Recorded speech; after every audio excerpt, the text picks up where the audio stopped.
You love podcasts, the stories, the laughs, the unexpected turns.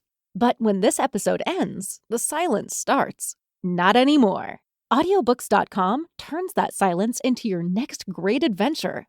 With over 450,000 titles, from bestsellers to hidden gems, your love for listening just found its new best friend. And because you already know the joy of audio, we're giving you 3 free audiobooks to start your journey. Imagine your favorite podcast, now with unlimited episodes. That's audiobooks.com. Keep the story going. Sign up for your free trial at audiobooks.com/podcastfree today. Because for podcast lovers like you, the end of an episode is just the beginning. That's audiobooks.com/podcastfree. Cartoons from present and the past. Every week will be an animated bash. What a cartoon! What a cartoon! Maybe a short but mostly shows. We'll talk, we'll analyze, exploring as we go. What a cartoon! What a cartoon! What a cartoon! What a cartoon! Hello, everybody, and welcome to What a Cartoon, home of the Hayam Saban fan club. I'm your host, living weapon built for revenge, Bob Mackey, and this is an audio exploration of every cartoon ever. Who is here with me today? Not so fast, mon ami. It is I, Henry Gilbert. Gilbert, and who is on the line? This is Matt McMuscles, the other furry feral Canadian. And today's episode is the X-Men The Animated Series episode, Out of the Past, Part 1. Previously on X-Men. This episode aired on July 29th, 1994, and yes, we're digging back into superheroes again with the X-Men animated series, the first one. From 1992. This was huge for me as a kid. I loved this series so much. Some parts of it haven't aged so well, but it was very important to me as a kid. I mean, Matt, we had offered up an episode for you, so why'd you pick this one out of all X-Men episodes? There's a specific reason for this episode, but just as an introduction to X-Men in general, I got into it way late because in Canada we didn't have access to it because it was on Fox Kids. So I only saw it when it got released on video and the really bad VHS tapes that only had 2 episodes. It was the biggest ripoff ever. And I missed the first couple episodes. I think I started with very early on where Wolverine has his crazy journey to, I think, Alaska to fight Sabretooth early on. And even as a kid, I knew how inaccurate it was because he goes to Alaska and he's like, home. I'm like, you're Canadian. You're from Alberta. You're not even from the state. Anyway, so I got into it super late. And when my parents finally sprung for cable and all that. Yeah, this is one of those episodes that I remember fondly. It's for a couple different reasons. One, because it's I guess it's the preamble, the prologue to the whole Dark Phoenix saga, or getting close to there. And I also picked it because it's got, I'm sure there's other examples of maybe episodes earlier in the season doing this, but it also has a strange animation style. They must have changed animators or Korea had an off day that day. Oh, I have an explanation for that. Yeah. Oh, please let me know. But that's the main reason why. Plus, it's a Wolverine focused episode, which is kind of my jam. So Before we get too far, though, in case listeners haven't heard the Talking Simpsons we did with Matt, some of you might not know who he is. Matt, where do you hail from? What do you do? I mentioned already. I am from the lovely land of Canada. Yeah, I'm basically just a gaming YouTuber. Most people must know me from Super Best Friends Play, and that's about a year or so. I've had a side channel where I'm doing a lot of random stuff, just things I'm just into, video essays, some random gameplays here and there, and cartoons is a thing that I've been wanting to also start on, having some type of show where I can just pour any love into, whatever it may be, Street Sharks, Biker Mice, the classics. I'm really enjoying your new series, Edgelords, I believe it's called. Thank you. Yeah. Excellent stuff. Working on the second episode on that too. Hopefully it'll be out in the next few weeks or something. But yeah, no, thank you. Edgelords is basically profiling a different edgelord every week, and whether or not they still have the edge, basically if they're still relevant or not. Yeah, everyone should check out your video on Spawn, your video essay, edgelord essay on Spawn. It is so good and so it sums it up so well. Just how kind of terrible Spawn is, even though I read Spawn for years. Yes, as many of us did in the 90s, it was the style at the It time. really was. Yeah, you make such a great point that like his powers are whatever he feels like. It's just they can be whatever he wants. His power is that Todd McFarlane is lazy. Also on your solo channel, I really enjoy your Spider-Man playthroughs. I just finished Spider-Man PS4 last night, and but your mediocre Spider-Man stuff is really great. Yeah, thank you. I just finished the game like 2 nights ago myself, and today I've spent a while writing a particular piece about, like, aside from time and money, why is this game nailing Spider-Man so well? There's been like, this is a metric I only found out myself, in the 14 years that Activision had the license for Spider-Man, they put out 12 games. Ooh. That's not counting mobile or handheld versions, of which all of them are different. They're all like different games. They're not just ports or whatever. So it's like double that. And I'm like, why is this the one where people are like, posting selfies of Spider-Man and posting animated GIFs of just everything? And why is this one going nuts? Aside from time and money, there's a couple of key differences, but like, yeah, that's a forthcoming video I'll probably have down the pipe later on. And in ancient internet history, by that I mean like, 9 years ago, you did a lot of great videos about the fun of crappy 90s animation that X-Men is actually, I'd say head and shoulders above, say, Street Fighter, the animated series, or Darkstalkers. But you had a real fascination with those too. Yeah, Double Dragon, the cartoon show, Street Fighter, Mortal Kombat, a lot of video game cartoons that only had like 1 or 2 seasons. That's my bread and butter right there.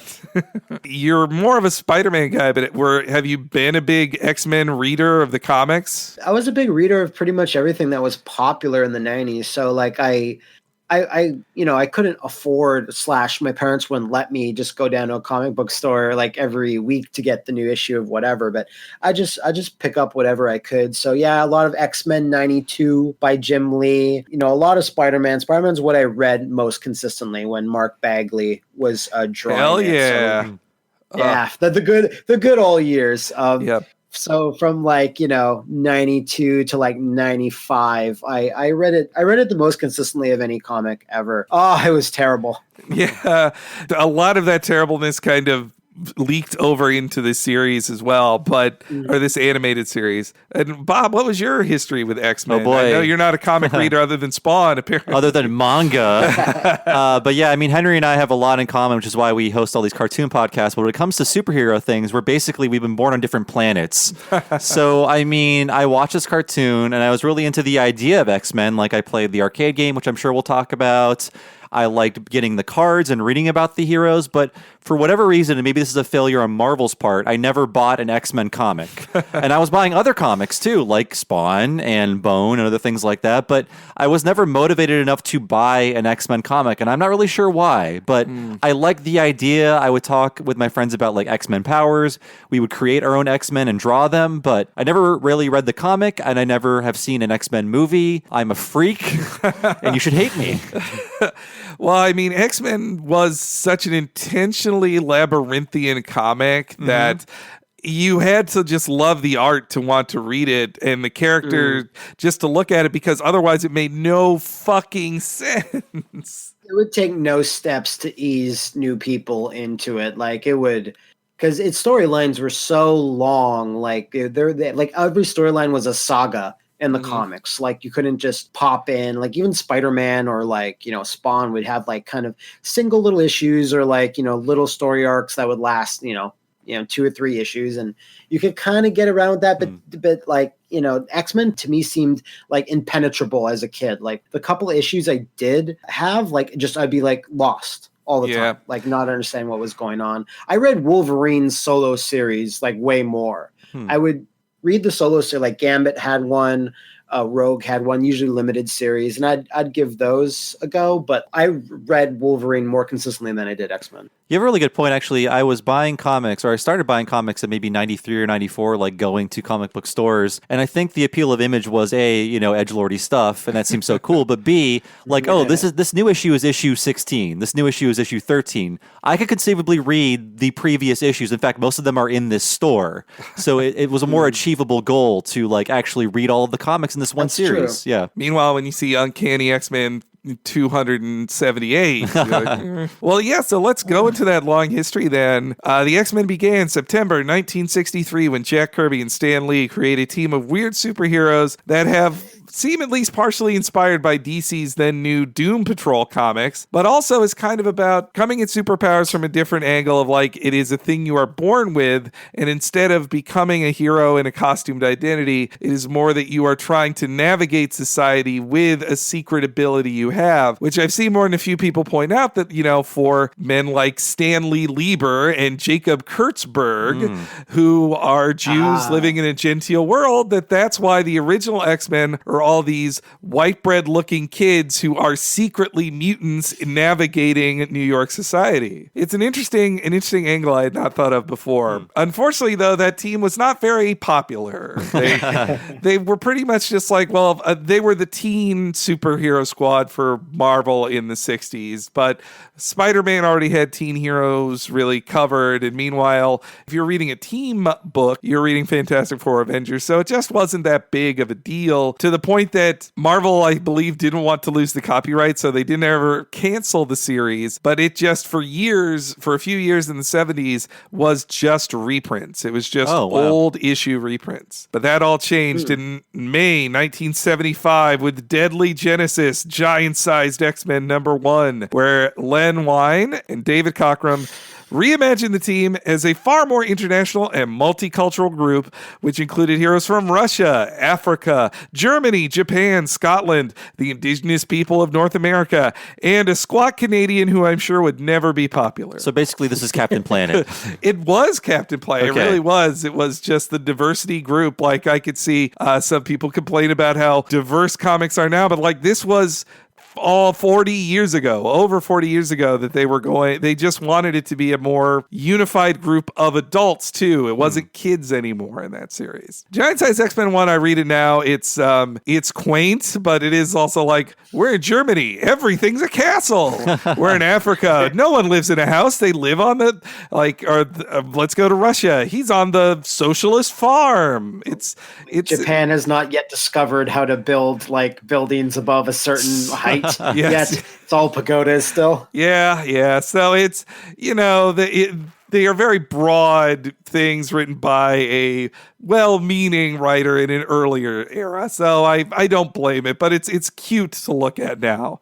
That was a reboot for the X-Men, and then 2 issues later in the newly relaunched Uncanny X-Men, or then still just called X-Men, 1977, Chris Claremont is the writer of the series, he was a lower tier writer at Marvel, handed a lesser unpopular series, and is then given a younger writer who's not really ready for primetime yet either, John Byrne. And together, they do a run on the X-Men for 4 years that has almost everything people love about this series, and that would be reused, like Magneto as a lovable anti-hero or an understandable anti-hero, the Phoenix Saga, the Hellfire Club, Days of Future Past, Kitty Pryde, Proteus, the Dark Phoenix Saga, Alpha Flight. All that stuff was huge, and that was all just from those 4 years of John Byrne and Chris Claremont. I was going to say, you're including Alpha Flight as a success. That's interesting. Yeah, how dare you, Henry? I wanted to be respectful of our Canadian guest here. Thank you, but we know our limits as well. No, Alpha Flight, actually, it's a funny thing in the comics now where Alpha Flight is the team that gets beat up before the Avengers show up, so a threat is a big deal. Yeah. And in universe, a character says oh no, we're going to get Alpha Flighted. Well, on the topic of Alpha Flight in Canada too, John Byrne, a Canadian, he really elevated Wolverine. Wolverine wasn't created by him. He was created actually as an antagonist, a Canadian Black Ops antagonist for the Hulk, who then they just called, he's a mutant too. And he just hangs out with the X-Men. And he was kind of just the jerk of the squad in the start of the X-Men, but John Byrne, as kind of a co-plotter on the series, loved Wolverine. He wanted to really make the Canadian the coolest guy in this group. And he then became this guy who had a total badass. He had a secret history in Japan. He was super mysterious. He had claws that could cut anything. Like it was like this ridiculous like fan fiction thing of like, no, his claws cut that too. They cut everything. And he had a killer instinct, which compared to other superheroes in the 80s, like nobody did that. Like he was one, I guess Punisher did, but pretty much nobody else did that. So it really made Wolverine stand out and make him like the proto edgelord of his time, I think. I think Wolverine is still pretty cool these days, though. They've kind of like, he doesn't kill anymore. He doesn't smoke cigars. He's not as tough as he used to be. When I was a kid in the 90s, he was sort of like the Tasmanian devil. Like, there's a lot of heat behind him. He was like the breakout star of the X-Men, and the series became the biggest selling series at Marvel, and it had the hottest artists on it. After John Byrne, artists like Mark Silvestri followed him, Whilce Portacio, and then into the late 80s, joined by Jim Lee. Stanley's son. Yes. I always thought that as a kid. When you can't see pictures of them, you're just like, well, yeah, Lee and Lee. That's what it's like. Those two could not be less related. That then led to the 1990 relaunch of a second X-Men book just called X-Men. There had actually been a long string of more X-Men titles, New Mutants, X-Factor, X-Force, but they had all these other side books, but this was the launch of a new second X-Men monthly launched by Jim Lee, and it became the best-selling comic of all time in October of 1990. It had partially thanks to multiple different covers, but it was just a mega event comic. So it was the best-selling individual comic issue of all time? Yes. Okay. Yeah, for a time, until that was topped by X-Force. Oh, as wow. well. Damn. And Really? it was Todd McFarlane's Spider-Man #1 first, and then X-Men topped that, and then X-Force topped that. This was the beginning of the real superstar creators who would then, these sales were so big that then Jim Lee, Todd McFarlane, Rob Liefeld would all say, why aren't we getting a bigger cut of this? I'm out of here. And they just launched their own books. This was when the X-Men was at their most hot in the early 90s. At the same time, Marvel Productions had, which we talked about on other podcasts like the G.I. Joe one, Marvel Productions was trying to animate all these Marvel characters. They even kind of had like these stealth pilots for X-Men cartoons and Spider-Man and their amazing friends. Man, I don't know if you remember those episodes where the X-Men showed up. They were real wieners in that show. Yeah, that had like brown suited Wolverine, and he was like an even bigger jerk than he is in like the 92 version. Yeah. He was such a dick. There was like, and Kitty Pryde was like a main member of the group in that prototype of it, I think I recall. Yeah, so first they did guest spots on Spider-Man and His Amazing Friends in the early 80s. But then in 1989, Marvel Productions really wanted to do a focused series for the X-Men. And so they did a big budget for Saturday morning Toei animation pilot called Pride of the X-Men, which looks amazing. It has such incredible character designs. It has great like Sakuga moments of animation, though it wasn't picked up. Nobody picked it up. It came at a weird time where like the toy boom of the 80s was kind of ending, and it wasn't time yet for the 90s Saturday morning block. But all those designs would be picked up by Konami for their 1992 arcade video game. Right, and that was fantastic. Yes. 2 screens, folks. 2 screens side by side. Actually, one was vertical and one was laying flat with a mirror reflecting. Really? Yeah, because you can't put 2 monitors that close to each other. They'll explode. Oh, wow. They'll overheat. I didn't know that's how it Yeah, worked. one is a mirror. Look down next time you play the game. And it also instituted everyone screaming "rah" at MagFest every year. Oh, God. That because everyone would just want to do the Colossus thing, and when Colossus used his special move in that "rah," like it's they killed that in like 1 year. I don't want to throw my voice out just screaming it, but it's such a fun scream though. The Colossus power up. I think that was briefly made available in the same era in which the Simpsons arcade game was made available on Xbox 360. I remember playing that legit. It was briefly available, yeah. It was. Konami seemed ready to play ball with other publishers, or maybe Konami. I could see Konami of America doing something that Konami of Japan wasn't even aware of. They're just like, yeah, Simpsons, let's do it. Don't tell Japan. Here's your release. And now those are all, back to being illegal again. But for a sweet time, you could get X-Men or Simpsons or Ninja Turtles, the classic arcade games. But Pride of the X-Men didn't get going. They aired it It was a VHS. I had a VHS copy of it, and it was one of my favorite. I watched it a million times. I was a big fan of the X-Men special. And how was the lineup different? I know Jubilee wasn't part of it. So this was pre-Jubilee's creation. It was more of the early 80s team. So you had Dazzler on it. Dazzler, Characters not in this were Dazzler, Kitty Pryde. Nightcrawler and Colossus are prime members of it too, who are not in this show.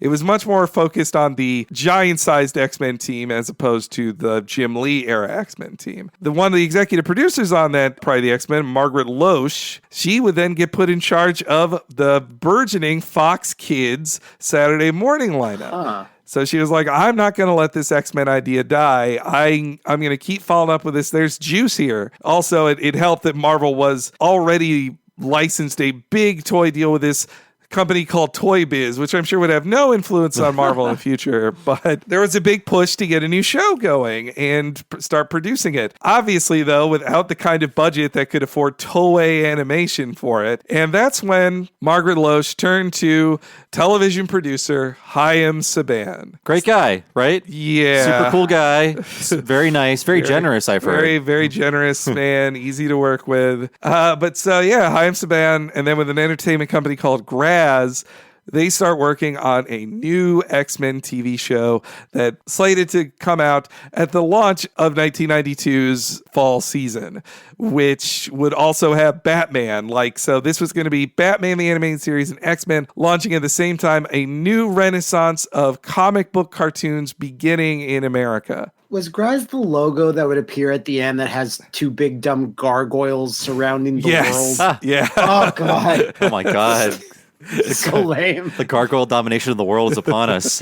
The very good Hollywood Reporter oral history of the show, Chaim Saban definitely marginalizes Graz. It's just, he says, Saban Entertainment wasn't ready to do full animation production yet, so they teamed up with Graz, but it was very much a Saban joint that they owned as well. They had licensed from Marvel. Marvel Studios technically has a logo on the many ugly logos at the end of the show, but this was a Saban joint. So the show was ran by Eric Lewald, and the X-Men animated series was also had its pick of the litter from 15 years of amazing, super popular X-Men stories, as well as Jim Lee's amazing character designs for the X-Men relaunch in 1990. I actually read they had a funny thing where partially Marvel told Lewald, no, don't use those Jim Lee designs. Jim Lee just quit. We don't want to remind people of Jim Lee. We're mad at him. And I think they eventually overrode Marvel. No, this is what people like. If they don't see Cyclops with all those pouches, then they're not going to know it's really the X-Men. These characters. Cyclops. Yeah.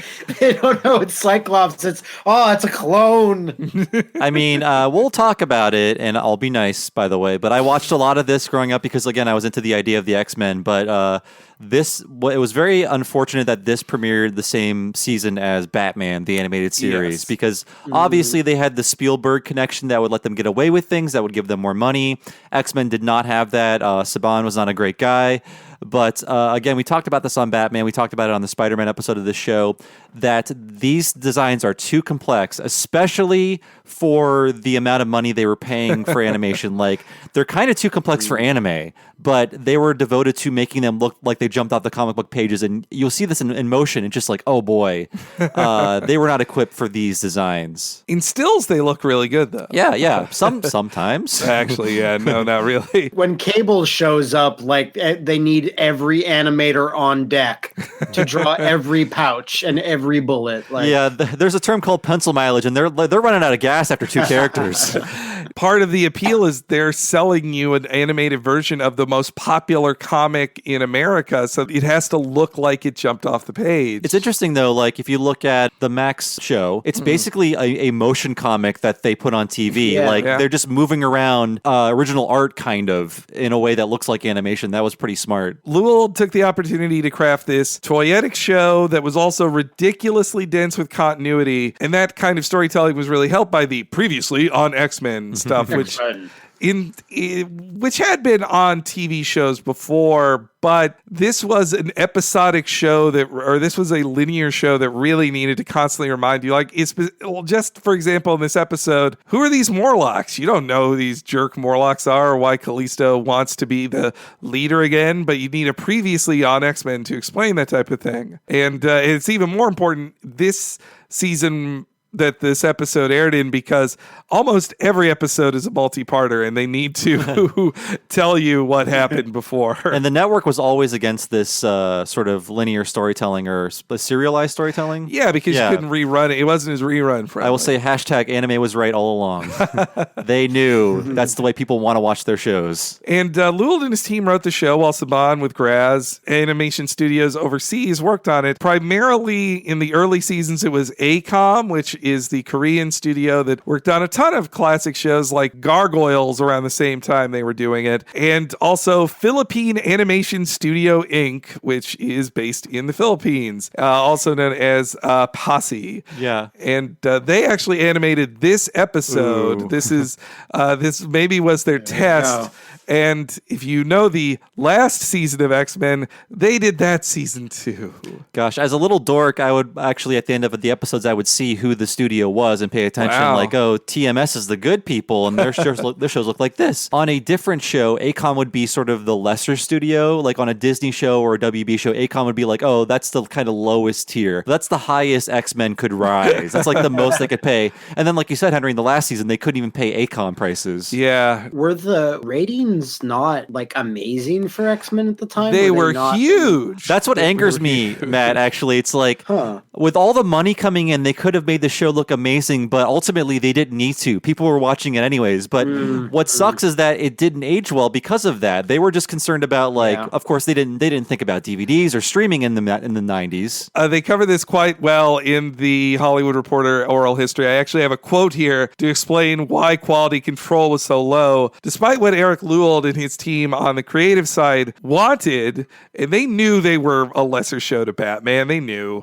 but it was all Chaim Saban. This is how Eric Lewald put it in the interview last year. Quote, Chaim Saban didn't own any of the property. He was getting a fee. Whether he spent $1 million making an episode or $200,000, he was getting a certain fee. If the budget went up, it came out of his pocket. So from the beginning, he was looking to economize. Fox wanted the show to be glorious, and Marvel wanted them to be glorious. Saban was going, I know you want a great show, but I'm not going to lose money on this thing. Let's keep costs down. For years, his reaction to just about any creative decision was, quote, what's it going to cost? End quote. Oof. And Lewald also told a story of Saban's cheapness that included when the second season opened, he cut the script payments by $500. And his reasoning was, quote, it's a hit. They want to be part of it, so they'll take less money. And if not, there's a line of out the door of people who will. So that sounds like J. Jonah Jameson. Yeah, he does. He really does. Get me pictures of X-Men. Yeah, but take them cheap. You're bleeding me dry with these prices. Use a fun saver.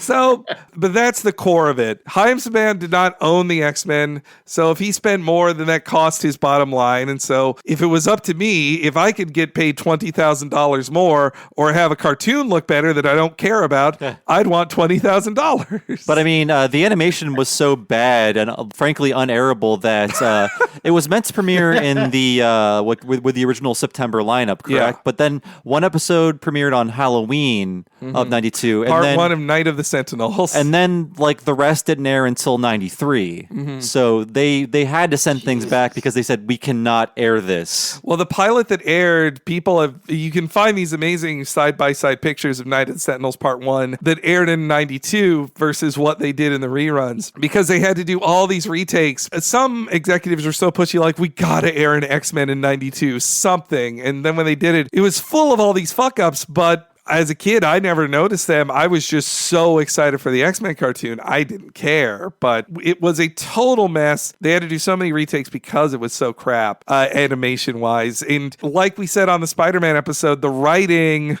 and the acting really elevates the show past what the budget is, I would say, right, Matt? I'd say so. There's like, to this day when I, play an X-Men game, well, there's no more X-Men games, but when there were X-Men games, I was like, this voice is wrong because it's not the voice from the show.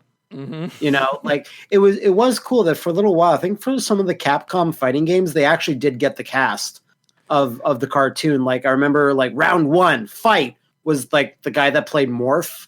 And the voice actor for Wolverine was the same. So like Drill Claw, like it would just be him, and that'd be like awesome. But when like Marvel Ultimate Alliance games or the X-Men Legends, Diablo like games came out, like I was always like, this is wrong. Yeah. Why did they do this? Why would they do it without the cartoon that's no longer even being airing anymore? Why isn't anyone listening to my like completely unreasonable wants and desires here? Find those Canadians. Steve Blum is the only non-original animated series voice that I accept as Wolverine. I'm like, all right, Steve Blum, you can be Wolverine. I totally agree with that. I remember those little Wolverine mini movies that came out, like Hulk versus Wolverine and Hulk versus, and then they had Deadpool running around in there, and like, and he was also the Wolverine in Wolverine and his X-Men, right? Yeah, wow. That's the best title. That was, again, back when those characters got to have cartoons and video games. Yeah. Well, much like anime in the 90s, they went with the Canadian cast because they wouldn't have to pay them royalties per episode. No unions up there.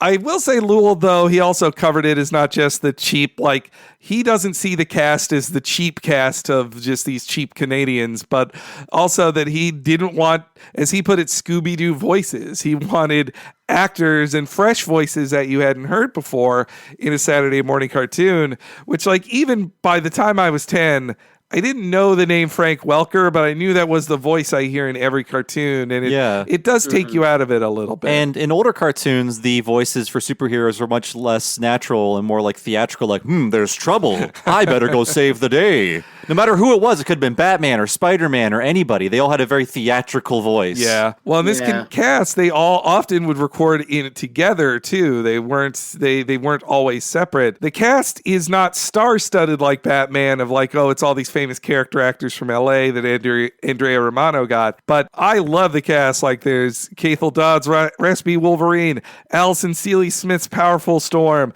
George Booza's Soft Beast, Alison Court's Naive Jubilee, and even the ridiculous accents of Rogue and Gambit, played by Lenore Zahn and Chris Potter. Yes. They're so great. Alison Court was the all-star for me as a kid because she played Lydia in the Beetlejuice cartoon, where, she wasn't Beetlejuice's child bride. They were friends, and they hung out. It was great. And Wacky Adventure. And she was also Claire Redfield in RE2, and she played a clown woman in this PBS show, The Big Comfy Couch. That's wow. Oh, holy crap. That's Claire Redfield. Yep.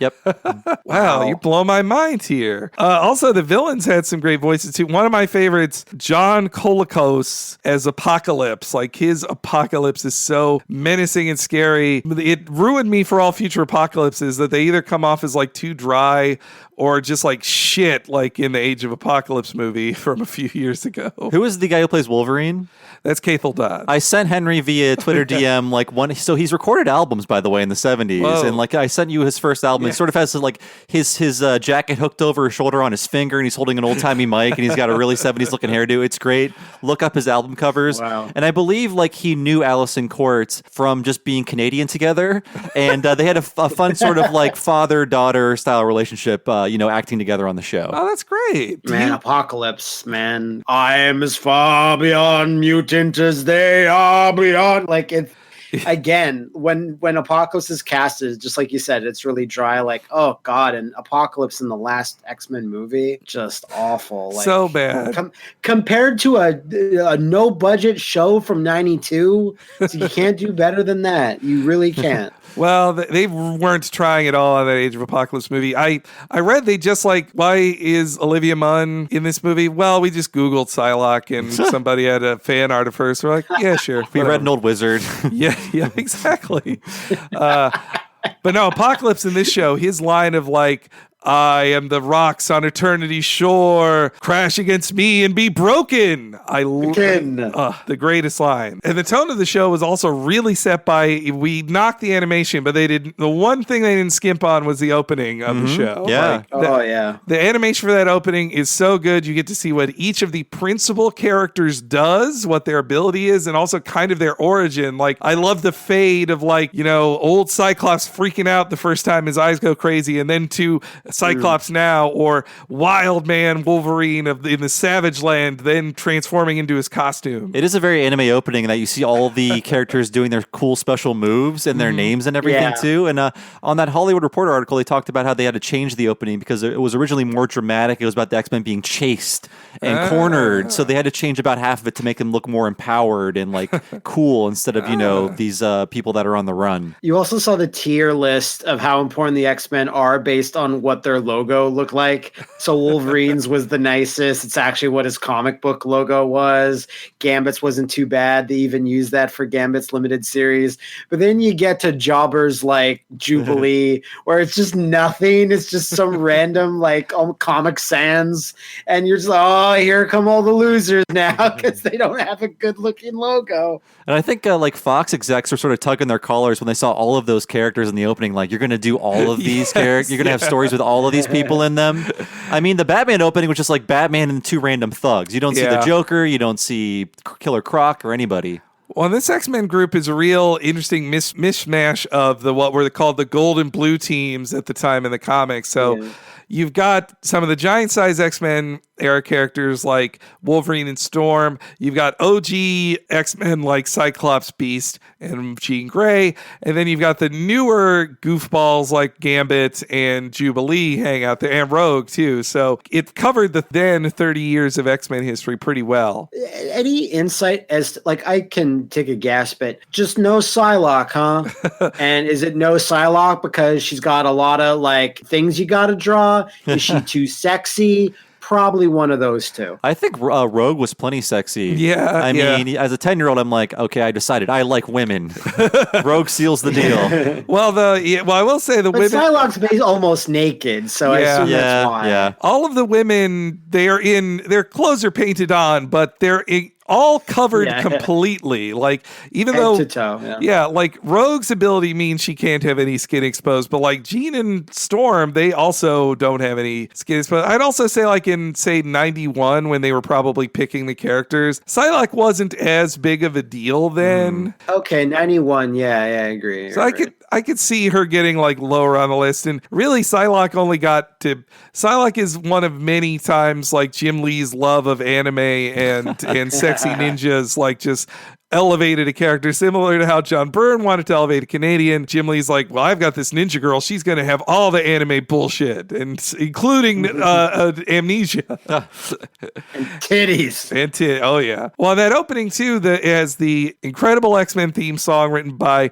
Ron Wasserman and not really Shuki Levy. But, well, maybe. I don't know. His name is on everything Saban had. The music is co-credited to Shuki Levy, which feels like he just wanted the ASCAP money. I don't know. I think even like Dragon Ball Z dubs, when they replaced the music, I think he did the music for that. Yeah. That's terrible. I recall seeing his name on those. But Ron Wasserman, this isn't even his most famous opening he wrote. He also wrote Go Go Power Rangers. Oh, perfect. Shut up. Wow. So, Go Go Power Rangers. Both of those things, all Ron Wasserman. He deserves to be rich. Probably isn't, but give him a Grammy. Like, give him a Grammy. Like, now. Oh, a Grammy. No one wants the winner for Best Ranger theme. Well, and unfortunately, I think Saban learned the wrong lesson from this. Like, this was an awesome opening, but after this, like Spider-Man, Power Rangers, those just had edited together footage openings. They did not have original production for it. I think he realized, like, we don't need this animation opening. Like, we could save a couple more dollars and put them in my back pocket. It did teach them the wrong lessons because the next year would be Power Rangers, which is even cheaper. Like, cheaper. What if we didn't have to make much of the original stuff, just non-union actors in LA, and we'll shoot them for like 5 minutes and then cut around it? No catering. No catering. No water. Well, and as much as we love the opening, I'd be remiss if I didn't bring up that the Japanese opening is also incredible. Look up the anime opening for now. Unlike in America, the Japanese company that brought it over to Japan, they did not skimp on it. Like, they animated 2 different openings for the rerun packages in Japan and an outro too. God, what a bait and switch that is. Yep. Oh yeah, it is anime as hell. You get to see Wolverine like slicing brood aliens to ribbons, and you will never see that. Wolverine doesn't get to cut just about anything in this show. If you are some type of robot or have a robot-like leg or arm, maybe. But other than that, Wolverine like slashes a computer and then the computer falls on somebody. Yeah, it was a very Ninja Turtles type thing too. Way fewer chandeliers though in X-Men. Yeah, that's true. The show was a huge hit, even with massive delays. So many reruns, like endless. Man, you weren't watching it new at the time, but like they reran the shit out of it because it took them because of the terrible production, it took them so long to make new episodes. You were just watching rerun after rerun, and the promise of finally a new episode would start. But we were trained by Ren and Stimpy to be like, when a new episode hits, it'll be the best thing in the world. Krusty is coming. Krusty is coming. Because it's coming. After the first season, which really introduced the whole idea of just mutants and a world that doesn't understand them, and Luld and his team from the beginning was like, yes, this is a race allegory, duh. Like, it's about racism or just bigotry and superheroes that fight bigotry. Like, I think in the first episode, Storm just gives literally that speech to Jubilee of like, people fear what they do not understand. The second season then has this full-length, season-long arc about Magneto and Xavier getting lost in the Savage Land, and it's this and so they were really already playing around with continuity and linearity there. Was that a favorite of yours, Matt? I don't remember a lot of it, but I like just do remember it, and it seemed like it lasted forever. But in terms of everything being a big race allegory, I'm really glad that, you know, the world at large is beyond this at this point, and that everything is fine and okay. Yep. And X-Men are totally not needed anymore. Yeah, we got past it. It's a post X-Men world now. Figured it out. It has no bearing on today. Yeah. Well, so arguably season 3, which this is the premiere of, is kind of the series peak because they finally got to do the Phoenix Saga and the Dark Phoenix Saga and all these huge stories that fans of the X-Men had been waiting to see in animated form for forever. This episode introduces all of the Shi'ar bullshit from the Phoenix Saga. And also to show how big the show was at the time, this premiered in prime time in America. Like, this was on a Friday night, airing behind the season 2 premiere of the Power Rangers, actually. Wow. They were put together. It was a real Saban hour. Some loser adults were confused when they were home alone on a Friday night. Yeah, they thought they were going to watch an X-Files rerun, and here was this. That's how big it was for Fox that even in a dead zone like the summer, they're like, why don't we see if adults will watch this cartoon? But after the third season, the series really peaked. They did a 4th season. Then it came time for a 5th season, but Marvel was going through real huge bankruptcy then, so Saban actually he wanted to make more episodes, but he had to pay for them all up front. He didn't have Marvel helping with the payment. And so that's when it became the really cheap seasons of the series. And also one episode that was delayed for a whole year just for retakes. And the series ended proper September 20th, 1997. Really? 97? Wow. Actually, it's been 21 years since the show ended. Yikes. It feels like the X-Men animated series lasted such a long time, but it was over pretty quickly, actually. Boy, like, I don't even remember seeing it in the late 90s ever. I just sort of really associated with the mid 90s. Yeah, well, because other X-Men shows kind of replaced it in programming, and then there was a weird era where, like, Saban owned it, but Marvel didn't want them airing it, and then Marvel bought the rights back from them, from Saban, because Saban's ready to pay. Just pay him the money, he'll sell it to you. And that's why now it's available like streaming places. You can see it on Amazon. It for a time was on Hulu. You got to pay up though. Oh yeah. It's on DVD. Is it on DVD, Blu-ray, or anything like that? It got some some season releases as well too. So it's out there. It is more available than ever. And now the X-Men are back to being fully owned by Marvel. So who knows? We could start seeing an X-Men renaissance again. This came at the time when the X-Men were the biggest superheroes around. Then, as Marvel lost the rights to making movies and cartoons based on them, they then got kind of shelved to the background, and X-Men are kind of not half of what they used to be in the world of Marvel, which, I mean, it's sad to see as a kid who grew up when the X-Men were a big deal, even though, hey, look, I love the Avengers and Spider-Man quite a lot, but it's sad to see the X-Men down these days compared to when they were the hottest thing in the world and this show was getting such huge ratings. Well, don't worry, because a new terrible movie is constantly being delayed. Yeah. Oh, God. Yeah, that dark... Phoenix Saga again. The Phoenix Saga for the 17th time. I'll get it right this time.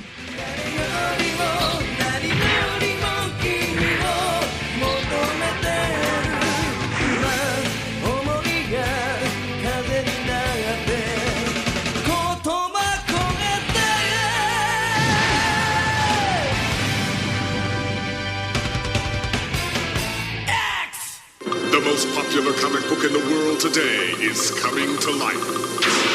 Don't miss the premiere of X-Men Saturday, October 24th on Fox. This podcast for you, Morph. No, it's actually for everybody listening out there. Hey, it's Henry. Hey, it's Bob Mackey, and I'm not a mutant, but I've been called a mutant before. It's deeply offensive. You've been called a lot of things. That's true. Let's not talk about that here. Yeah, no. But hey, thanks for listening to this week's episode of What a Cartoon, where we go through the X-Men, and we super duper want to thank Matt McMuscles for recording with us. You should check out his videos, his streams, his podcast with the Super Best Friends, all that cool stuff he does. And if you want to support us, though, and check out more of our stuff, sure, you could just subscribe to this podcast or give reviews on iTunes. That's always appreciated. But the best way is to go to patreon.com/Talking Simpsons. That's right, Henry. We have so much extra stuff going on for you on the Patreon. If you give at the $5 level, you'll get every episode of this podcast a week ahead of time and ad-free. And the same goes for Talking Simpsons. We also have so many bonus podcasts that you probably never heard, like the entire series of Talking Critic, the first season of Talking Futurama, the first season of Talking Simpsons. I think 15 interviews at this point with animation legendaries, mostly focused on Simpsons folks, by the way. A monthly community podcast and other things. Henry, there's so much stuff I can't list it all. There's too much. There's the deleted scenes for every season of The Simpsons true. as well that we go over. Well, seasons 5 onward. Great stuff exclusively being added to the Patreon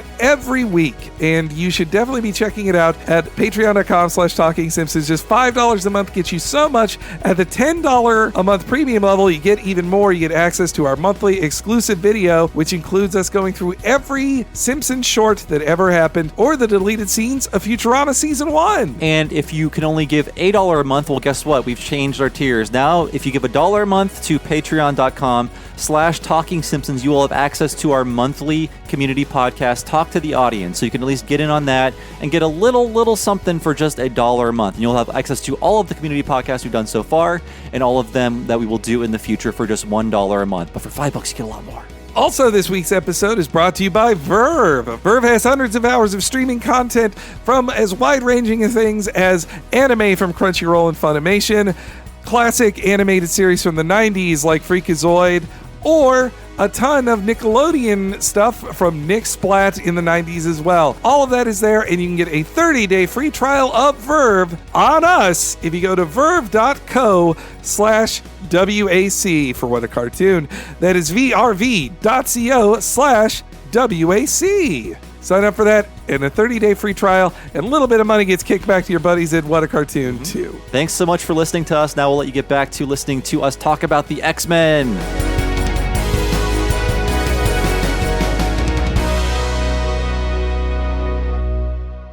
This Saturday morning, the X-Men excitement explodes. Gene! As the Phoenix Saga miniseries continues. What's going on here, Professor? What could an evil extraterrestrial? We shall be ready. Want from the X-Men? Who are you? To find out, watch the X-Men Phoenix Saga this Saturday morning on Fox Kids.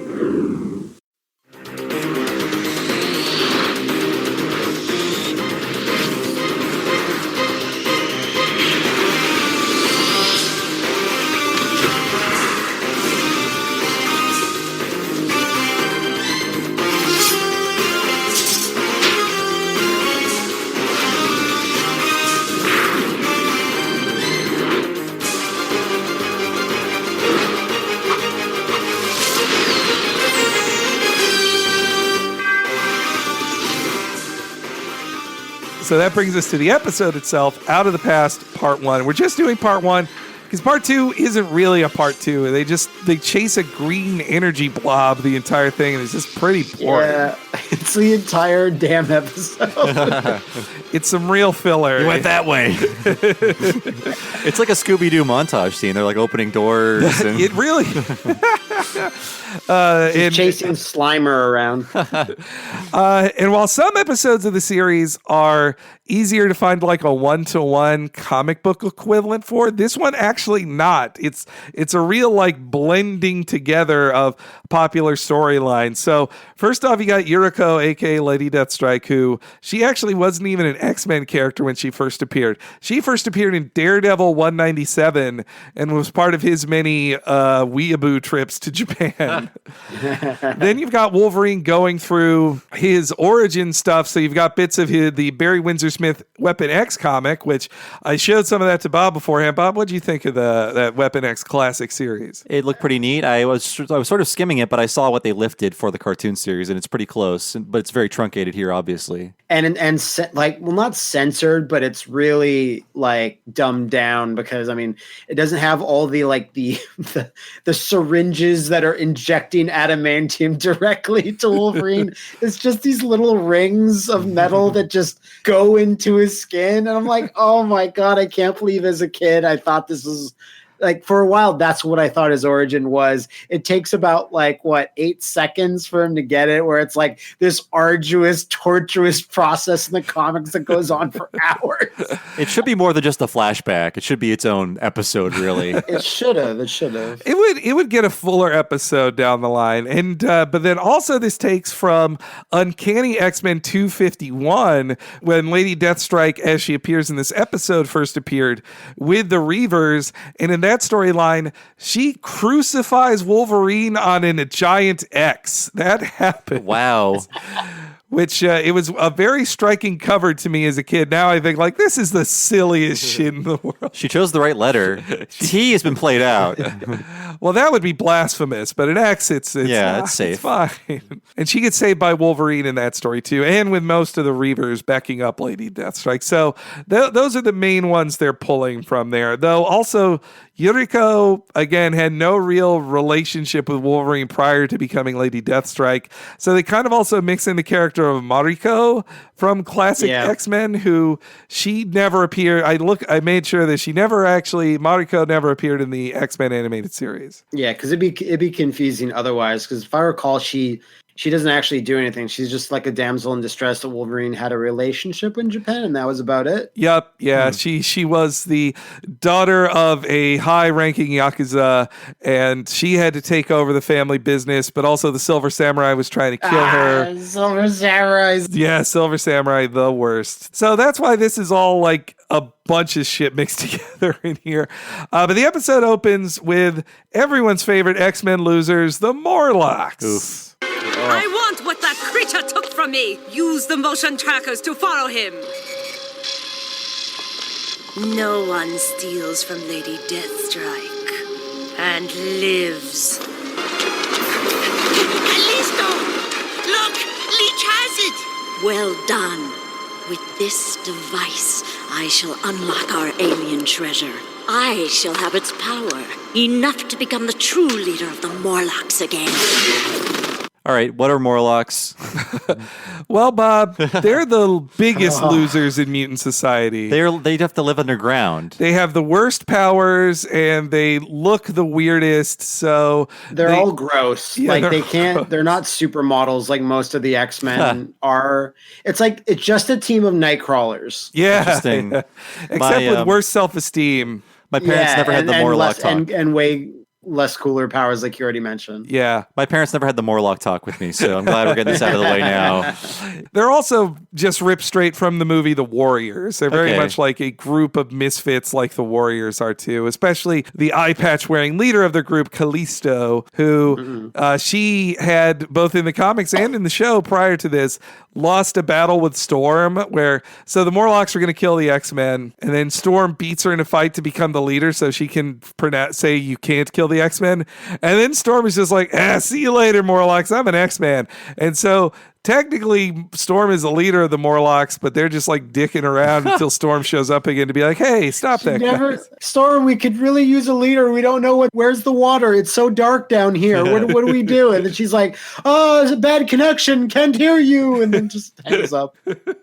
And Callisto, though, what a loser she is as the leader of the losers. Like, she's bossing around Leech to steal Leech is the dorkiest of them all. He's just a green, ugly, sad kid. He doesn't have power. He looks like Kif from Futurama. Yeah. And then he gets murdered later. Well, no one truly dies in this. He's knocked unconscious. Spoiler, Bob, all the Morlocks live. Oh, really? Because we'll get to it, but it seemed pretty clear that he was shot to death. That is true. But though Callisto, God, they're all such losers. Like when the Reavers arrive immediately to be like, hey, fuck you stole our stuff. They just kill they knock unconscious everyone. And Callisto's like, no, I will be the leader again. No, and she just shot right after. I gotta say that I laughed very hard whenever I saw the guy with tank treads for legs, and I was like, I bet you. God, that's Bone Crusher. Why do I know that? Because he's a random boss in the Punisher arcade game. Wow, that's a good video game boss though. But these are all people that were modified, right? Yes. And I bet that guy thought it was so cool, but now he's like, I can't go to the grocery store. Well, literally, how did he get through that manhole? That's cover? true. Like they must have blown it up. Then. Also, interesting thing in the credits at the very opening there, Avi Arad and Bob Harris are both credited there. Bob Harris is a story consultant because he was then the group editor of X-Men Comics. Mm-hmm. So he was the guy who could say how stupid and how dumb and dense it had to be. Good. Well, meanwhile, Avi Arad was the chief creative officer at Toy Biz, so he had a very vested interest in the Toy Biz toys, and it's why a couple years after this episode, he would be working for Ike Perlmutter as he purchased Marvel and has owned ever since. But the Reavers show up, they take out the Morlocks very quickly.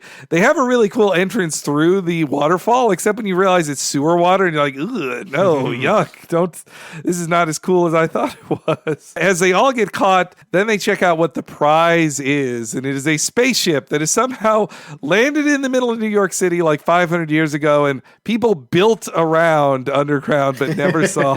Is there more of an explanation of this spaceship? A little bit in the third episode. I didn't know if I was missing anything, but I was just like, why is this here? Well, the Shi'ar could kind of teleport stuff down. They have cloaking. The Shi'ar is a very advanced space race of bird people. Well, now I'm listening. Bird people. Yeah, you'd like these guys. But when they discover the ship and Lady Deathstrike can't get inside of it, Professor X, for some reason, there we go, knows what happens. And this is another hallmark of the X-Men cartoons, which is screaming.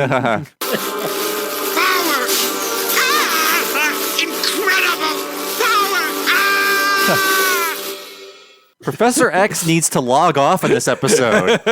He keeps getting electrocuted by this VR machine or whatever the hell it is. His brain's too powerful. 25% of my memories of the X-Men is Xavier screaming over something. Yeah. I saw this supercut of all the times like Jean Grey is knocked unconscious and she just it does sound like orgasmic in a way. It's just her just like, oh Scott, oh. But Professor Xavier's voice actor really earning his pay that day. Oh, yeah. How much screaming he has. No royalties. That's when Lady Deathstrike realizes you need somebody who has adamantium, but also meat on their bones, which there's only one person, at least at this point, only one person in the world that fits, and that's Wolverine. And for some reason, the cyborgs can't break the barrier because they're not organic enough. It's got to be organic, but it's got to be adamantium. I do like, as a plot point, that really does make it so there's only Wolverine you could contact there. It's weird because she says like she has a specific line where she's like, "Oh, I need a human with a like adamantium skeleton," and I was like, "Well, who do you mean? Who could you possibly mean?"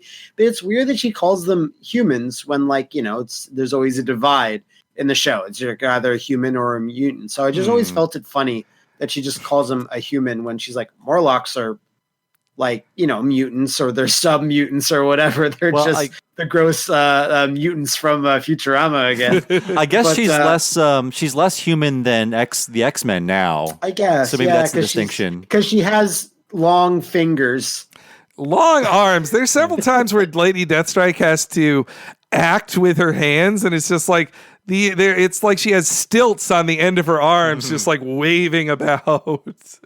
Or reminds me in the Monty Python film Meaning of Life, where it's the fish stream scene and the guy's like pointing with his arms. It's kind of his elongated arms. Reminded me of like all of those creeps in the Guinness Book of World Records who grow their fingernails really long. Nobody likes those people. They're just waiting for that record money to roll in.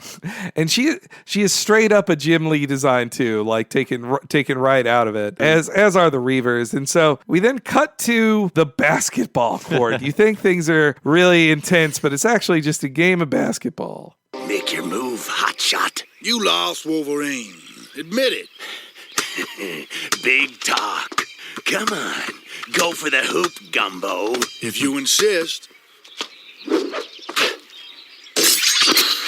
message coming in. Nobody's picking up. Looks like we're it. Hello? Man, we gotta talk to Storm about who she gives our number to. Shh, Wolverine. Boy, they work hard, they play hard. Those X-Men. You have an episode now that I watched it again. You have an episode with like two disgusting B-tier, Z-tier groups for one episode, like the Reavers and the Morlocks. Like, oh god, that's why you only need 3 X-Men to deal with this problem. The others can wait. Why I love even Wolverine in universe is just like, these losers again. I thought we changed this number. But yeah, so this that basketball scene also taken direct from the comic page. That was in one of Jim Lee's last X-Men comics, X-Men number 4. They have a elongated basketball scene of just one-on-one hoops between Wolverine and Gambit, and Jubilee is right there behind him. They wear those exact outfits. They just lifted it off the page. The only difference is in the comic, it is a lengthy Nike commercial parody where like Gambit slam dunks on Wolverine, and then Jubilee says like, "Is it the shoes?" You had to be there. Yeah, you did. God, they are so shiny. They are. And it's always weird to see Gambit hanging out with Wolverine because as in the Edgelord world, like Gambit is one of many attempts to have another Wolverine in X-Men comics. So you've got a guy, instead of Canadian, he's from Nolans. But aside from that, he is more mysterious than Wolverine. He's more morally ambiguous than Wolverine. He has more secrets. But he never got as big as Wolverine. I think really this show is the only thing that made Gambit super memorable. Like they purposely sat down, like, how do we make the coolest guy in the world? And like you can't if you think like that. Like it has to, kind of happen organically or no one will remember him in like, a couple of years or whatever. And it's like, there's so many elements of Gambit's design. I'm like, what's going on? Like, why do you have black and red eyes? Is that ever explained? Why do you have cyborg legs? I think he started as a trench coat. Just like, okay, we got a trench coat. Yeah. Now put a guy in there. What is this like amateur wrestling like face mask you have around your head? Like there's so many parts of it that are not good in terms of visuals. Yeah, it all adds up to just like a mess of, and then on top of that, he has like a cyber bow staff, which isn't, and he throws playing cards. It's like, so what? And you're a great hand-to-hand and agile guy. Like, what don't you do? Like, after listening watching Stan Lee dressing down Rob Liefeld, I want to see him sit in on the creation of Gambit. Yeah. Same notes he could give, though. Jim Lee was always the strongest artist and character designer of those guys. Though that's not, no offense to them. They changed comics, but their design seemed kind of silly now. That doesn't mean they weren't a big deal. But Leech has a message for Wolverine. Leech got message for Wolverine. Spit it out. We were in the middle of a game. Message is from Yuriko. Yuriko? She says tell you she in Morlock tunnels. She needs you. Come back here, you little snake thief. He come now. You'll see. He come. You let me go now. You did well. Too bad your usefulness has ended. So is Yuriko Asian? She's Japanese. I need to know. I was being sarcastic because it's like the music. So that music, sorry, that music, and why would I ask that? Never mind. So that music combined with some Wolverine readings makes me think a lot of Xavier Renegade Angel. Like we were in the middle of a game. Wolverine is a total weeb. Like that's something too. He's for the longest time. At first when I was reading the comics, also because. The first Wolverine toy I had, he comes with a samurai sword. For no reason, he shouldn't have it. He bought that at a convention. But at first I thought he was Japanese when I was very first reading Marvel Comics. I was like, so wait, is he Japanese? But he's just super into Japan and having Japanese girlfriends. I remember... die. They all die. I remember, well, what else is a girlfriend doing in a superhero comic? But die. But I remember reading like a Wizard like letters column like back in the 90s, and even I knew better, where it's like people were wondering what Wolverine's last name was, and some guy wrote, "Is like, oh yeah, his last name is San because he's called Logan San," and they're like, "No, this is how Japanese works." I think that the pan flute aside, I at least think they go to the trouble, or maybe at the very least, Cathal Dodd goes to the trouble of saying Yoriko in a Japanese pronunciation. Yeah, I will say it's sort of the expected Orientalism of the 90s, where it was just like, well, we got to let people know. But I think a lesser cartoon at the time would have said Yuriko. Yeah. They string up Leech as well, leave him for dead.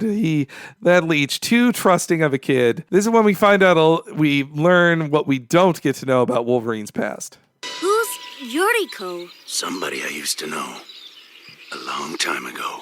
This whole thing stank. Why Leech call instead of Callisto? Gambit's nose say it a trap. Doesn't matter.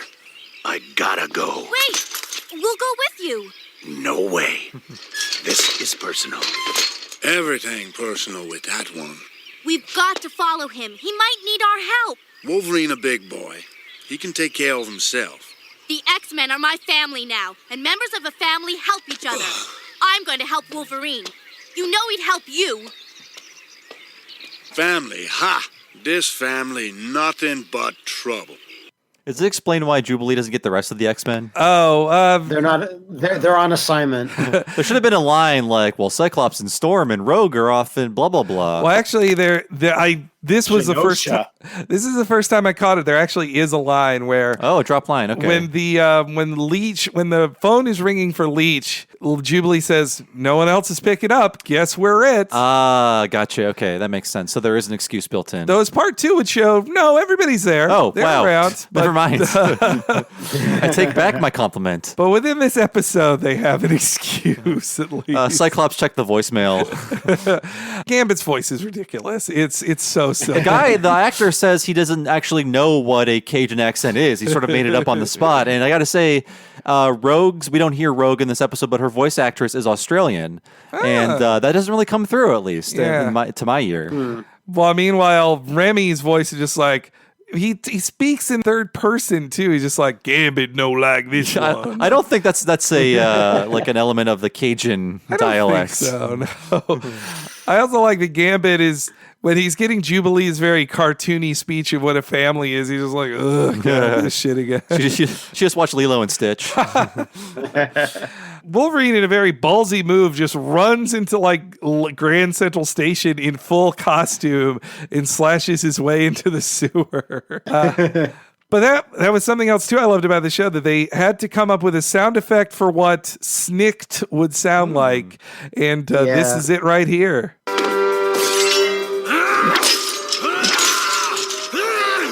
It's sort of like a whip and a knife unsheathing sound at the same time. It really draws your ear, though. Snickety snick is just, I just think of it as the words on the page. Same with like thwip. Even though when Spider-Man shoots webbing, it's not literally the sound thwip, but I just hear it as that in my head every time. It's ugh. The onomatopoeia is some of my favorite in comic books. Snicked and thwip. How about Bamf? Bamf's a pretty good one, too. Oh, yeah. I forgot about Bamf. But so, as Wolverine is walking through the sewers, which, for a guy with enhanced senses, has to be like hell on earth. Oh, dear Lord. That was, for the longest time, that's why Wolverine smoked cigars.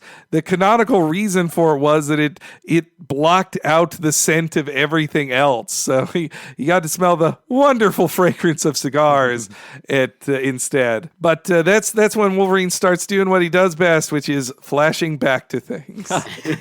I don't know which came first, either this or the figure, but when I saw this again, this black gold ensemble that Wolverine is wearing at the start of this flashback, I had the action figure. Hell yeah. Of this wow. It was Toy Biz 5th edition Wolverine, if people want to check my work on Google image search. But I don't know if it originated in the show, originated somewhere in the comics, because I've never seen a single image of him wearing this in the comics, because this is implying that this is what he's wearing just randomly, I guess, for the Canadian government, like pre-Weapon X, I guess, before he's even got the adamantium bonding process. And I've never seen that before. I haven't read X-Men years and years, so maybe I missed it, but I marked out when I saw this costume again. I was like, oh yeah, and Maverick's sitting right next to him in the cockpit. Maverick's the coolest. I don't care what anyone says. No, I had that same Wolverine toy. I had that toy and the Weapon X Logan experiment outfit too. I have both of those, and I think this that one originated in the show too. That look is Black Ops look, but though. Man, as a Canadian, I don't think there's many Canadian Black Ops things happening, right? It's not really the government's bag. Yeah, it's not really in the budget. Though clearly somebody was getting a lot of money in the Canadian budget for that Weapon X program. They had a whole lot. I didn't know what this was, so in my notes I wrote down that Wolverine got captured in Laser Vietnam. So yeah, Wolverine leaves Yuriko in Japan, goes on a mission, his final mission in Canada, gets captured, and starts getting experimented on in Weapon X with even the same guys. In the Weapon X comic, it's the same scientists. They took those guys straight off the page too. In 1992, Weapon X was one of the most celebrated X-Men comics there was, because it was so Barry Windsor Smith, who is basically the co-creator of what everybody loves about Conan the Barbarian. Barry Windsor Smith did that book, and it was just huge. It added so much of a level of intrigue and violence and coolness to Wolverine, even more than he already had in that Weapon X story. So pulling from it for the show was a really exciting idea for me then. So Wolverine gets the Weapon X treatment, and he wakes up. I shall take that as a yes. Your skeleton has been infused with a rare metal called adamantium. Fascinating substance, virtually indestructible. Hands itching. Why? What have you done to?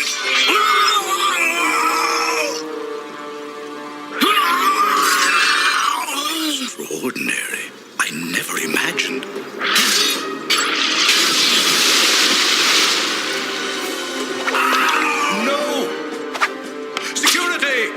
Security, help me! So this show has a lot of animation errors. I want to point out one that actually confused me. So the establishing shot of post-capture Wolverine, he's floating in the tank with his claws out. So I'm like, well, he has his claws. I assume this would be when he got the adamantium, but it's not, because he's got his claws. And then 10 seconds later, his claws come out for the first time. So that's something I would have done a retake on if that was possible. So I was really confused. Maybe they knew in the future Marvel would write it so that he has bone claws. And they knew about that, and they're like, let's just do a little Easter egg here. Yeah, he always had claws to begin with. That's an Easter egg for the future. You're right. This scene in particular, there's two bits. It's not only that, the way you just pointed out, but you can see that they're clearly putting in metal claws into him. When it shows little zoom ups of his skeleton, you can see 3 sets of claws going into his forearms, and then they pop out. And then the doctor's like, oh, extraordinary. I didn't even know about the claws. And I'm like, hey, you designed them. And then second of all, just in general, when he breaks open what did you you gave him adamantium claws as well. So when he breaks open the glass, oh no, Weapon X is released. It's like, guys, was anyone on the same page about this project? Really? Did anybody know what we were doing? That's great. I also needed more context, like what was Wolverine doing? Why was he captured? Who is this guy? Why was he doing this to Wolverine? Like, I want this to be, I mean, I'm sure you said it was in the future its own like episode or its own There's story. an episode called like Weapon X Lies in Videotape, which is a parody of the classic indie film Sex Lies in Videotape. Finally, for the kids. But I could see the anxieties of Fox executives in scenes like this, where it's just like, I know a lot about X-Men going into this, but actually I don't know what this is. I don't have access to these 70s comics. So like, what is happening? Well, what complicates this even further is that multiple writers, Claremont, John Byrne, Doug Moench, and Larry Hama. Actually, a lot of the weebiness of Wolverine came from Larry Hama, a previously mentioned our G.I. Joe episode, and also Frank Miller, back when he was good. But anyway, those guys really gave him all this Japanese flavor too. But in all these different writers, they love giving Wolverine different types of mysterious pasts, but they also had no overarching plan on how any of it fit together. And so sometimes they'd be like, oh, crap. Say that was an implanted memory. Say Weapon X put that memory there. Oh, wait, that one doesn't work. Okay, he's 100 years old. Wolverine's 100 years old. Say that. Like, they just deal with all of that shit, and it's a complete mess. I mean, ultimately, I get it, because for this episode, all you need to know is that this doctor guy died. Yes. Because of Wolverine slashing a computer. Yeah. Yes. But that's really all you. Computer that ran everything in the base. And he had no guards. His perfect killing machine is trying to kill him. Who? Big surprise. And I think the computer was running on like a giant kerosene tank or something. But you do get a classic Wolverine vision, not just of him in his VR helmet, but also Wolverine running into the night. And the X-Men films have done this scene like 8 times of Wolverine escaping into the night. Except in those, they usually use it as an excuse to show Hugh Jackman's butt, which he's more than willing to show. And hey, I'm not complaining. But that Weapon X flashback as a kid, I thought that was the coolest shit in the world. I loved it. I thought Weapon X was so cool. Now it's an interesting like little scene here to point to a classic comic. Also, you mentioned Maverick. His cameo was so cool, and it's something too that the X-Men animated series did almost illegally, where the animator's like, I want to draw Deadpool. Fuck it. I just drew Deadpool into it. Or isn't like Spider-Man's arm in one episode? That's all they could get away with. The Punisher's in there somewhere too. Yep, someone is playing a Punisher arcade game in the show. Like, so they stick in all the heroes they can, which that is nuts now to think of how like to get a reference to any other Marvel character in your stuff, it is all a bunch of paperwork you have to fill out with Marvel, and they just drew it in there. That was in the 90s still, it was that kind of Wild West of like, if I want to draw War Machine in this episode, I'm just going to do it. There were no brand managers spying on other shows. Well, Marvel was going through bankruptcy, so their brand managers were busy. Bigger problems. So after Wolverine's done flashing back, that's when the Reavers ambush him, and Wolverine even has a great line there too of just going like, how'd they get the bushwhacked? I must be losing things, because the whole point of Wolverine's powers is he's really hard to sneak up on.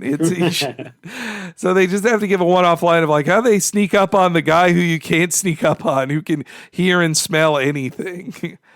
But then we get a cool cyborg fight, and that's where, by Wolverine pronouncing them as tin cans, that means he can finally actually hack people with his claws. That was a Batman the Animated Series rule too. The classic story was about Captain Clown. Like the first Joker episode, he has this big clown heavy backing him up. And at the end of the episode, they want Batman to like beat the shit out of him. And they're like, well, we can't. He's a human. And they're like, boy, if he was just a robot. Oh, wait. And that's when Batman gets to rip his head off and he crush smashes him with a hammer, like a wrench first. And the wrench just bends around it. Yeah, that's why I like Ninja Turtles, because they could like blow up these robot humanoids that didn't have to necessarily die. They just would explode. It could happen to the Foot Clan and the rat, the little things, the Mousers? Mousers. Yeah. Thank you. After a pretty cool fight scene, by this show standards, a pretty cool fight scene, then Logan gets to meet Yuriko.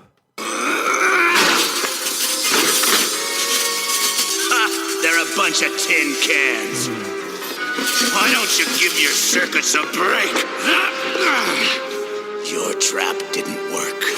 I'm alive. Now where is Yuriko?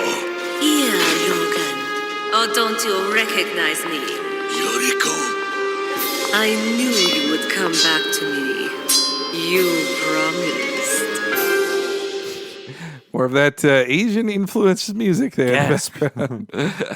I think we all saw that it was coming, that she was Yuriko. Yeah, yeah. Though her origin story is interesting that she's... Though that's, speaking of things that get lost in the plot here, sometimes she orders around the Reavers, and then other times the Reavers order her around. I did notice that. Like, who's in charge? Maybe they're all just equals. I think they're mercenaries just hired by her, so that's how she gets to boss them around, and then other times they're like, you know what? No, this is worth more than what you're paying us. I think it's whoever has the cooler threat in the moment. Like, that was a cool threat. I'm working for you now. It was pretty cool to hear Wolverine say, like, none of that worked. What you got now? Like, it's...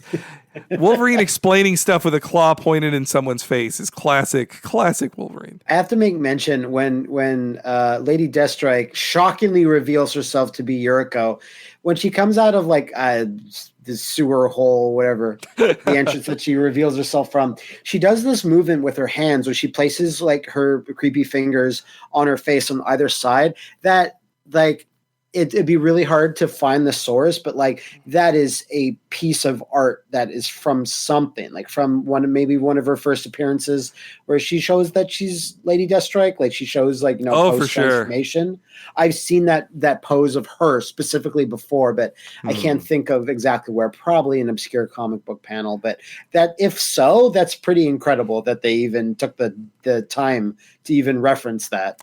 Oh, no, I think I was taken straight off a Jim Lee page for sure. 100%. And this is another big change from the episode, from the comics, though, because not only is Yuriko not a Wolverine character, had never met Wolverine before she became a cyborg, but also she got her cyborg enhancements not from the Reavers, but from Mojo and the Murder World characters, including the six-arm woman from Marvel vs. Capcom. Spiral isn't just a cool fighting game character. She also creates cyborgs. What about the guy that's a cactus? No. Okay. He's that was an original character in NBC. That cactus guy. Man, what's that guy's name? Amigo? Yeah, Amingo. Amingo. Okay. I mean, we get her origin. So she turned herself into a monster instead of having it forced on her like Wolverine. And Wolverine can't understand why. How could you do this? I had no choice over what I became, over what was done to me. I did it for Professor Oyama! Oyama? The man who... The man who designed the adamantium bonding process that made your skeleton possible. So, what's that got to do with you? He had a daughter whose name was Yuriko Oyama, my father! Your father? Who destroyed him, an innocent scientist for what his discovery helped do to you. And now, I will destroy you! I don't want to hurt you, Yuriko. The name is Deathstrike!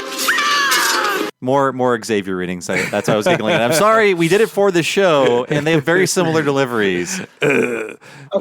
Sorry. Hold on a sec. If Wolverine loved this girl with all of his soul, does he not know her last name? Yeah, it's so... Dr. Oyama, what's that got to do with you? He had a daughter with the last name that's my name. Her last name is San. Yeah. He was like, you know what? I'm just Logan to you. You're just Yuriko to me. We don't need to know anything more. Just like Cher. Don't need to complicate this relationship. Also, her dad is like a sort of like an evil Nazi doctor. I mean, like, kinda. Did she not understand that? She seems. She probably heard Jubilee's talk about family. Also, in the comics, actually, Yuriko is the one who killed her father. Oh, okay. He was he turns himself into a evil supervillain with adamantium swords and is almost about to kill Daredevil when he gets stabbed in the back by Yuriko, to save Daredevil. With like a cool sai or something? Samurai sword. Okay, cool. Sais, that's more Elektra's game, so she couldn't steal Elektra's gig with the sais. Fair enough. Adamantium 2 existed before Wolverine in the X-Men comics, but not too long after that. But it's like vibranium, also in that it just takes a word, vibrate or adamant in this case, to then explain the property of something. It's much better than never breakium. It's a little more creative. Or unobtainium. Worst unobtainium. But adamantium, though, in the comics was one of the worst things to happen to Marvel Comics because once Wolverine had these claws that could cut through anything, if you were another writer in a book who didn't like the idea that Wolverine could show up and cut up what used to be the unbreakable thing you had, you then had to say, oh, well, this has adamantium in it now. They had to say, like, well, no, the Captain America's shield is a vibranium adamantium blend, so it can't be cut by Wolverine. I see. Or Dr. Octopus got adamantium arms so people couldn't cut through it. Henry, could God make adamantium so strong that even he couldn't cut it himself? Think about it. Well, I guess, but on one hand, that's a dilly of a pickle. That's a dilly of a pickle. Now, the adamantium, though, it can be broken like godlike characters that are on like a cosmic level. Adamantium's nothing to them. I'm sure that's like an oh shit moment in the comics. Like, oh, he broke the adamantium. Oh no. Yeah, they shattered Cap's shield. This is a whole nother ball game here. Like a magical thing like Thor's hammer, that could fuck up adamantium. It could bend it at least, I think. But so they have another like cool fight, which I gotta say, Yuriko, she spent all that money, but she didn't learn how to fight because she should really slash anywhere other than his claws. Yeah, she decided on her cyborg upgrades. And like the tank tread guy, she was not being practical about it. Nope. But she keeps, when she slashes Wolverine is just doing his X block, and she's just slashing at his claws, like, cut his legs. Go for the legs.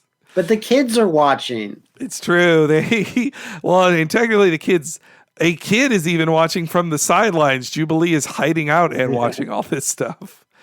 And it's good that Gambit was there, else she'd have just run in with her fireworks immediately and been murdered. But, I think another reason they let the Reavers get sliced up is because they show in the background that even when it gets cut off, they just instantly reattach it. Yeah. That was probably like a censor note, like make sure, they can, they're fine after they get decapitated.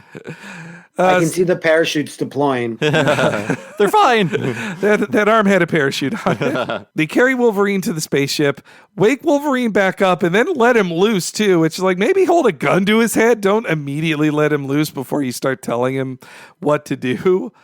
But when Wolverine gets in his kind of like ready to attack pose after waking back up, I looked this up. It is taken straight from a drawing from one of the X-Men trading cards by Art Thibert. Oh, cool. It's straight off the card. So, which, again, they steal from the best. You got all these great X-Men drawings out there. Just draw it. Those comic artists are work for hire, so fuck them. I have to wonder, like, now, would you need permission to directly copy an image or a pose or something like that? You'd be in caught animation. Sooner. Yeah. You would. All that art is made work for hire, so technically True, you can get away with it. So Wolverine wakes back up. He says no dice, and that's when Gambit and Jubilee finally make their move. After he's opened the ship, I'll have his adamantium skeleton as a trophy on my wall. They've got Wolverine! Not yet, little. Sois patient. They are many, we are two. We wait for the right moment. What happened? Oh, yeah. I remember. Now you'll do what I say. Open the alien spacecraft with the claws my father made for you. Open it yourself. Your end can be quick and easy, or slow and painful. It's your choice. Destroy him! Sorry, lady. I I don't kill easy. Now that is a quip. Quite a quip. Wolverine doesn't kill easy. It takes a lot to kill. His most recent death was when he got buried under adamantium. Like molten adamantium fell on him. That was his most recent death. And now he's undied from that too in the Marvel comics. Action scene starts, and you know it's an action scene in the X-Men when the theme song plays. Is that a common thing in this series? Yes. Yeah. It's good cover for a long action sequence. But I gotta say, if I was a cybernetically augmented top of the market mercenary and I got beat by Jubilee, I would kill myself out of sadness. Shame. Just shame. It's terrible. Like, there's some parts in this that don't feel Saturday morning. Her lifting up that guy's sunglasses and zapping him in the eyes. Yeah. That was Saturday morning. That was Teenage Ninja Turtles right there. It would have been a pie in Ninja Turtles. True. But it's a cute little fight scene that avoids any direct violence or punches to the face. Then when the fight scene ends, Wolverine does the thing she wanted him to do in the first place, which is just cut the spaceship because he cares about her. He still cares about Yuriko. And then we get another shot of Professor X at home screaming. Yes. Because he can't log off of the internet. Here's the screaming cliffhanger.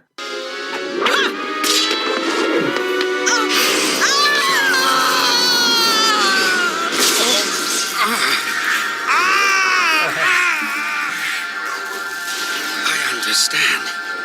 A force field. It's a warning. Don't open the ship!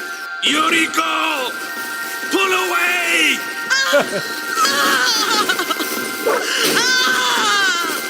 Let her go! Say that to the ship. What is it, Wolverine? What's happening?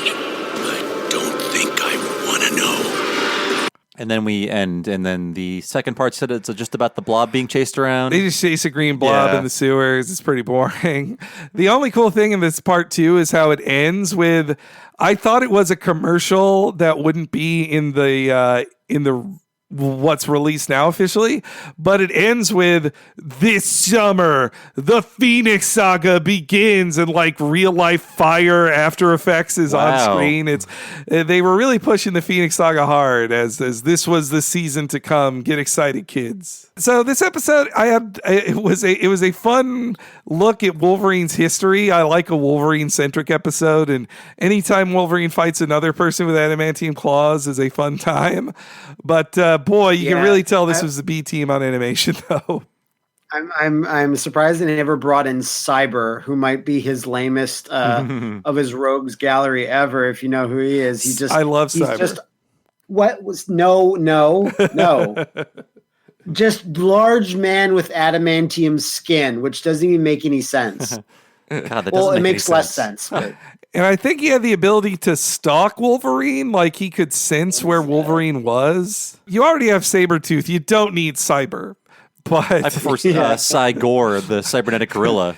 He's pretty similar. They're very similar in a lot of ways. I think you talked about the Max. I believe Cyber is a Sam Keith creation or one of the co-creators. We all have off days. But Matt, what did you think of reflecting on the X-Men here? Yeah, because in my head, I remember this animation being like, oh yeah, this is where it looks a lot different than what I remember X-Men being. I remember certain episodes would look like this. And this does have a few shots where I'm like, oh, that looks nice or that looks good. But the majority of it just has such a weird quality to it. And I do like that the start of the Phoenix Saga has such humble beginnings with a little Wolverine Gambit adventure in the Morlock sewers. It's just a really I guess unique way to kind of really kick it off. I wouldn't even say kick it off, but the beginnings of it, because this ship leads into, we've talked about before, the Shi'ar Empire getting involved, and then of course leads into the Phoenix Saga. I just always thought that was neat about it, and not in this episode, but I quite liked Lady Deathstrike. I think she's a cool character. I actually thought, as much as she didn't get to say anything, she looked cool visually in X-Men 2. Yeah. When she was featured in there, played by Kelly Hu, who I always thought was pretty lovely. And Yeah, she didn't really get to act per se, but I thought she like you said, it's cool when Wolverine gets to go like adamantium on adamantium in a fight, because then the characters can just have at it, which is rare in the X-Men show. So overall, I still kind of enjoyed it, but it is one of those episodes that also makes you go, man, I don't know if this cartoon was ever really good or not. It was entertaining for sure, though. Yeah, like I said earlier in the show, it made me fall in love with the idea of X-Men, and I would play the games, and I would get the cards and talk about X-Men. Somehow I didn't read the comics, but that's another problem. But yeah, I feel like it's a real shame that there was not more money poured into this, because with shows like Batman, again, that's a very unfair comparison, but it's also a superhero cartoon that is now coming out on Blu-ray with like the understanding that, yes, this is a masterpiece that should not have existed. I don't think people remember this fondly outside of nostalgia. Whenever I see people writing about it or talking about it, the best that's said is, they did what they could, and they tried as hard as they can, but they needed money, and no one was giving them the money they needed. So it's also very hard to watch, like, physically. Like, it is, even for the time, especially in this time, like, this was the animation renaissance for television. Shows from WB and Disney and even Fox were setting new high bars for quality in terms of writing and animation. This didn't clear the bar, unfortunately. So yeah, not to be too harsh about it. I know a lot of people love it, but boy, it's all Saban. He's a bad guy. Comparatively, Spider-Man is a little more visually pleasing just in the design. I apologize for what I said on the Spider-Man show. I just watched the X-Men show. Spider-Man has that weird quality where it just moves so fast. Oh, yeah. The editing and the quickness of everything, like at least X-Men, plays at a fast clip as well, but at least, lets some scenes give a little bit time to breathe, especially action scenes. I think they're a little better, like in terms of choreography. But yeah, overall, generally, just like the frame-to-frame animation quality in Spider-Man was always like a little bit better. Now, that pacing thing you mentioned, that was on when we did the Spider-Man episode. Bob pointed it out of he's like, I quit being Spider-Man. I mean, I don't. I take it back. We have 90 seconds left. Last thought on it. I love you make such a great point, Matt, that to set up a season that will take place a lot in space, they spend 2 episodes in the sewers, like literally in the sewers. Goddamn Morlocks involved. So Matt, can you please plug what you're doing now and where we can find you and support you? You can find me on my personal channel at youtube.com/Matt McMuscles. Currently, I'm working on a Spider-Man video. I also took a look at Senran Kagura Reflections on the Switch, which is massaging anime girls. Aside from that, I also have a Twitch channel that I try to stream about once a week, twitch.tv/Matthew McMuscles. And I'm taking a look at the trash fire that is Super Seducer 2. I can't believe they made a sequel. Oh, boy. Whoa. Last plug I'll give for your stuff. I really love your Wahhappen series as well. Like, you just put out a 2 Human one I haven't checked out yet, but the one you did for Final Fight Streetwise was really good, too. 2 Human is a whopper, because it's probably a game that a lot of people have heard various things, but to hear everything from start to finish about this company and how they dealt with things, and they're so close to being a Nintendo second party, but they're like, Nintendo's gonna go bankrupt with this dumb Wii idea. Let's totally not be part of them anymore. I have to warn really you. worked out for them. I have to warn you, though, based on my own experience, Dennis Dyack might try to debate you after this. So I know. Don't people do that. Warn me in the comments. People are like, if he gets a wind of this video, he might try to sue you. He can't make games anymore, so he's always online.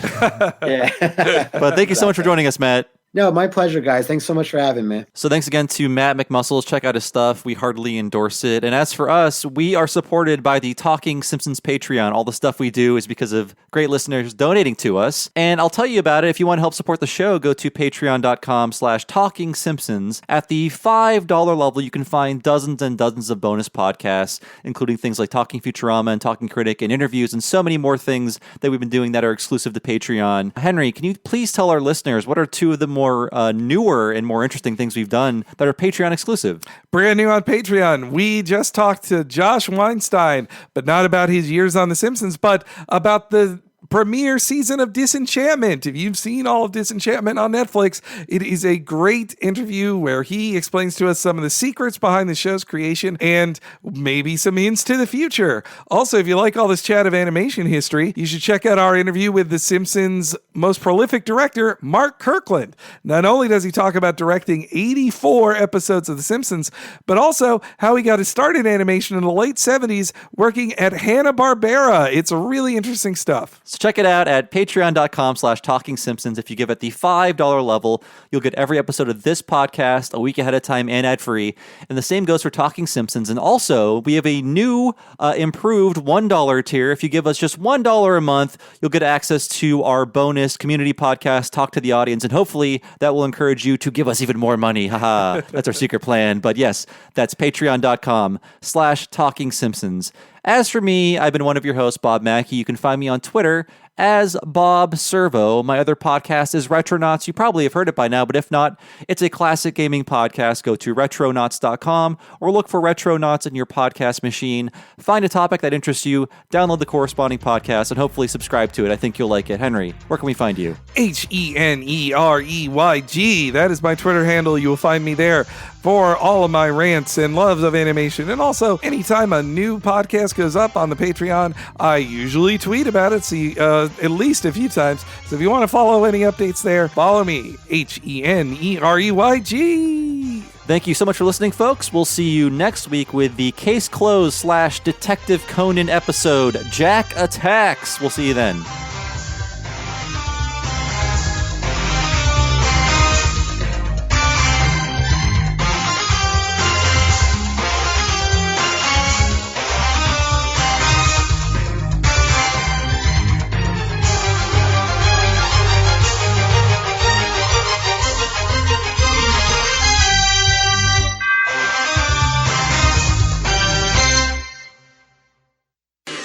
This one's for you.